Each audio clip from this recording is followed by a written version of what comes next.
اور عزیزان یہ بڑا ظلم ہے، یہی بڑا ظلم ہے امامت کے اوپر، جو صدیوں سے کوفیوں نے بنا رکھی اور صدیوں سے پھر اس کو سنت بنا کے جاری رکھا گیا۔ 18,000 نے خط لکھا اور بلایا، اور پھر اس کے بعد سفیر امام کے ہاتھ پر بیعت کی، اور پھر پہلے مرحلہ میں ہی سب نے ترک کر دیا، چھوڑ دیا، سفیر امام کو ہی تنہا چھوڑ کے بے دردی سے مروا دیا، ظالموں کے سپرد کر دیا۔ یہ بنا پھر تاریخ بھر میں ختم نہیں ہوئی عزیزان۔ آپ تاریخ میں آگے دیکھیں، الاجل پہلی نسل نے اگر بے وفائی کی، امام بلائے لیکن وفا نہیں کی، تو دوسری نسل تلافی کر دیتی۔ امام زین العابدین تو موجود تھے، یہ کوفی بھی موجود تھے، کوفیوں کے علاوہ اور علاقوں کے شیعہ بھی موجود تھے، وہاں نہیں پہنچ سکے، شیطان نے ان کو گمراہ کیا، ورغلایا، تو اس کی تلافی کے لیے امام زین العابدین تو موجود تھے۔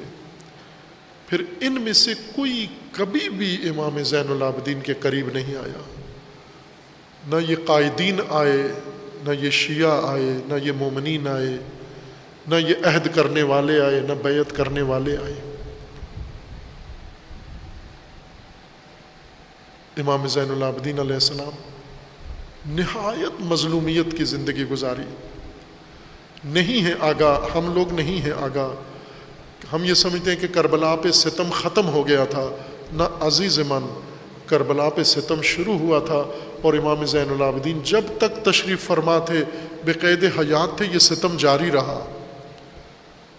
کوئی دن ایسا نہیں گزرتا تھا جب امام زین العابدین گریہ نہ کرتے ہوں۔ یہ قوم کہاں تھی پھر؟ اگر امام زین العابدین کے ساتھ بھی وفا نہیں کی تو امام باقر کے ساتھ کر دیتے، امام صادق کے ساتھ کر دیتے، کسی دور میں تو پھر احساس کرتے۔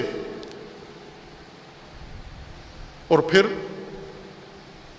اس مظلوم امام کا وقت آ گیا جن کی امت ہم شمار ہوتے ہیں،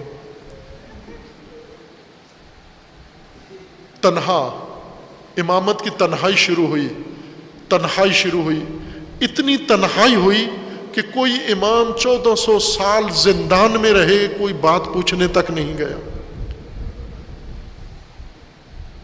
جب امام موسیٰ کاظم کی شہادت ہوئی، پل بغداد پہ رکھ دیا گیا اور اعلان کر دیا گیا کہ رافضیوں کے امام دنیا سے گزر گئے ہیں، اور آ کر دیکھ لو کہ انہیں پھانسی نہیں دی گئی، شکنجہ نہیں دیا گیا۔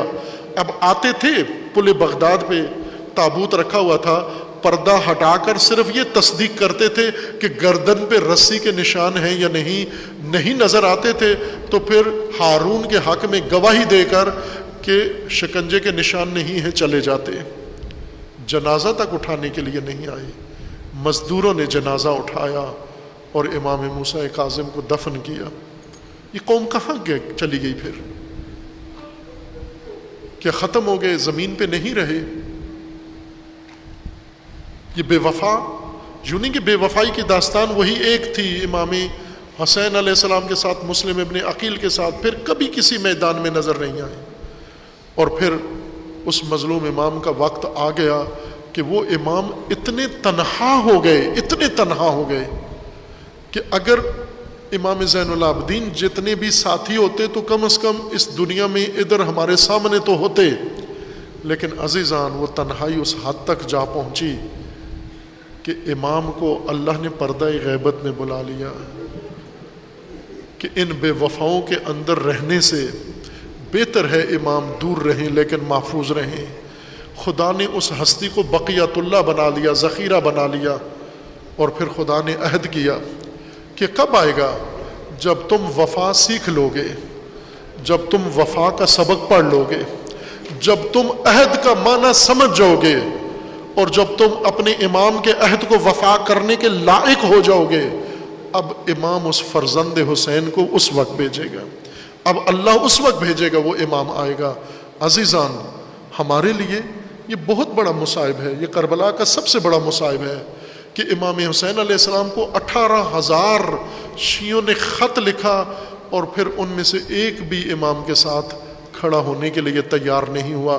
اے کاش وہ ایک ہی مرتبہ ہوتا، لیکن آج 1400 سال بعد آج بھی امام حسین کو روتے تو ہیں لیکن امام حسین کے لیے کھڑے ہوتے ہیں، امام حسین کی راہ پر قائم ہوتے ہیں، قیام کرتے ہیں، امام حسین کے نائب کی راہ پر آتے ہیں، لبیک کہتے ہیں۔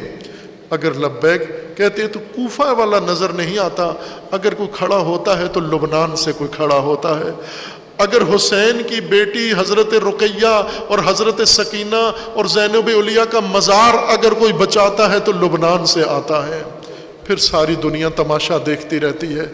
عزیزان، آج بھی اگر تلافی کریں تو وقت ابھی بھی موجود ہے، اور امام عصر اسی کے منتظر ہیں کہ یہ تنہائی ختم کرو، یہ اپنی وفا کا عہد پورا کرو، اور عہد کو وفا کرو تاکہ اللہ اپنا عہد پورا کر دے اور دنیا کے اوپر امامت اور عدالت کا نظام قائم ہو جائے۔ انشاءاللہ یہی حسینیت کا وہ راستہ ہے جو مہدویت پہ جا کر ختم ہوتا ہے۔ عزیزان، حسینیت کی راہ چلو گے تو مہدویت تک خدا تمہیں پہنچائے گا، اور مہدویت کے ذریعے خدا زمین کا امن قائم کرے گا۔ الا لعنۃ اللہ علی الظالمین فسیعلم الذین ظلموا ای منقلب ینقلبون۔